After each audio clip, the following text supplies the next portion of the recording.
Kwa ujumla, hali ya usalama Zanzibar imeendelea kuwa shwari, tulivu na salama, hali iliyowezesha wananchi kuendelea na shughuli zao za kijamii na kiuchumi bila bughudha yoyote. Katika kipindi husika, Jeshi la Polisi lilichukua hatua mbalimbali za kiusalama ikiwemo kuimarisha doria za mchana na usiku, kufanya operation maalum za kudhibiti uhalifu, pamoja na kuimarisha ushirikiano na vyombo vingine vya ulinzi na usalama. Hatua hizi zimesaidia kudhibiti na kupunguza matukio ya uhalifu ikilinganishwa na kipindi kilichotangulia. Kwa ujumla, hali ya usalama katika mikoa yote ya Unguja na Pemba imeendelea kuwa shwari, tulivu na salama na kuwawezesha wananchi kuendelea na shughuli zao za kijamii, kiuchumi, kisiasa bila bughudha.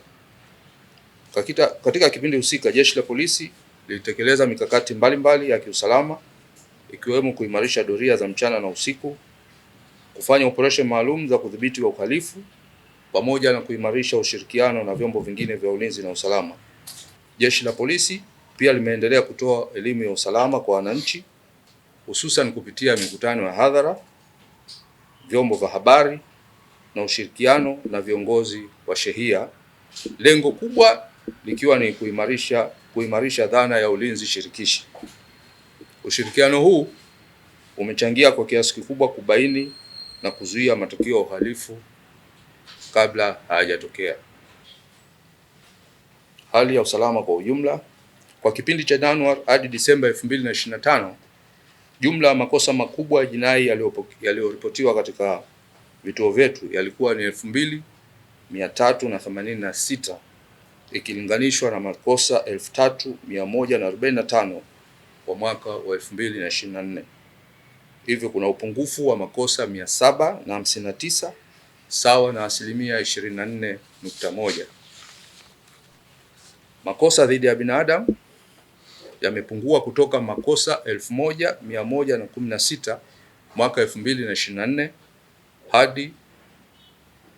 hadi makosa 812 kwa mwaka 2025 sawa na upungufu wa 27.2%.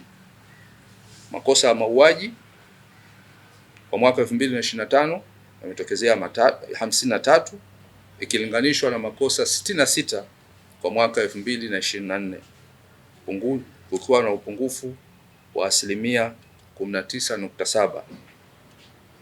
Kwenye makosa ya mauaji, 94% katika hao makosa hayo ilikuwa ni kujichukulia sheria mkononi kwa tuhuma za wizi nyingineyo, lakini 4% wivu wa kimapenzi na 2% ugomvi kwenye vilabu vya pombe. Makosa ya kubaka kwa mwaka 2025 yalikuwa 657 ambapo kwa mwaka uliopita mwaka 2024 yalikuwa 829. Kwa hiyo kuna punguzo la 20.7%.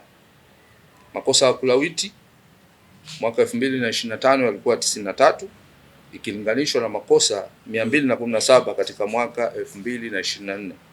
Kwa hiyo kuna punguzo la 57.1%.